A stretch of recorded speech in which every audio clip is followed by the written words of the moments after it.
Fight number 13 for Mike Tyson. We're back in Latham.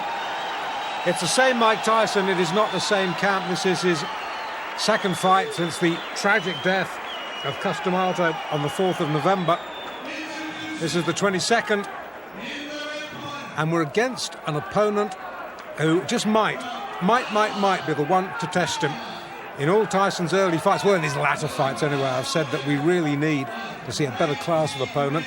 And I think we might have got that tonight in the shape of Conroy Nelson, who's been in with some good fighters. Conroy Nelson, Canadian, ranked number 2 in the Canadian heavyweight scene. As I said, he's been in with some good fighters. He's fought Razor Ruddock. He lost on a disqualification to Razor Ruddock. No, I lie. He went the distance with Razor Ruddock, 10 rounds. He lost his next fight in London. I should know that. I saw it. Disqualification against Noel Corliss, the Liverpool boy, in 7 rounds in Bloomsbury. But he's been in, as I say, with some decent opposition. He's fought for the Canadian title against Trevor Berbick. Berbick stiffed him in 2. Berbick is a world-class fighter. So if anybody is going to test Mike Tyson, Conroy Nelson is just the right sort of opponent at this stage of his career.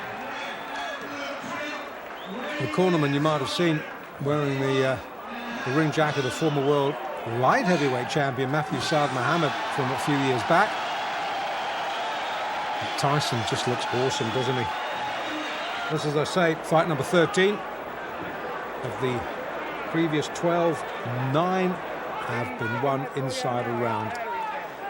In fact, I was there when he was stretched by Don Halpin, 4 rounds in his 3rd fight. So here we go then, round 1. Both boys in white. Tyson with the red trim, and Nelson with the black. Nelson, as I say, has to use his height and reach to just keep Tyson at bay. Try and draw the sting for the first 2 or 3 rounds, because we know how dangerous Tyson can be early on. And Nelson on his bike early. Guard held high, peekaboo style. You don't want to let it drop. And Nelson can hit. Tyson needs to be a little bit careful this fight. He's been able to get away with liberties in 1 or 2 of his early fights because he has known his opponents cannot hurt him. This is not the case in this fight. If Nelson gets an opening, Nelson can bing one in. Touchdown briefly there, thanks to body shots. The right knee just clipped the canvas. Oh, he's shaky. He's so shaky, and we're only in round 1. And this is a good fighter. I can hardly believe what I'm seeing. Sit down, please, sir. Thank you. This is the trouble when we're crammed in alongside spectators at ringside. Somebody gets excited and stands up in front of the camera. We can't see. More importantly, you can't see. Tyson can see. Tyson likes what he's seeing.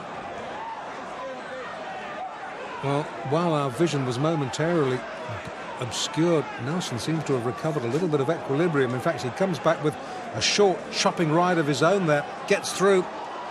But he's covering up very, very tightly now. If he was under any illusions just how good a puncher Mike Tyson was, those illusions will have been sorely shattered. Tyson just falling centimetres short with that big arcing right. Referee just letting him get on with it. Just a little word. Don't keep it too close, boys.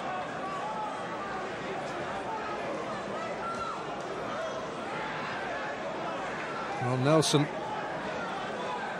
after a real alarming wobble midway through, might be getting through this first round, but he hasn't looked convincing, has he? Tries to come back with a spearing left of his own, but Tyson, left uppercut, gets through. And once again, Nelson looks a little bit confused, dazed and confused. That term might have been coined for Conroy Nelson tonight. In Latham, hard to think that Tyson... I watched his pro debut, 6th of March. It's what, 22nd of November now. Boy, is he coming on. And boy, is he making an impact in the heavyweight division. Nelson, hurt, needs a breather. I think that punch might have been a little bit low. The referee allowing Nelson just a moment or 2 to recover himself. Gets clipped with a left on the belt. And somehow, well, the ref comes over, says, just keep your punches up. Kevin Rooney tries to wave him off. The referee says, I'm in charge here.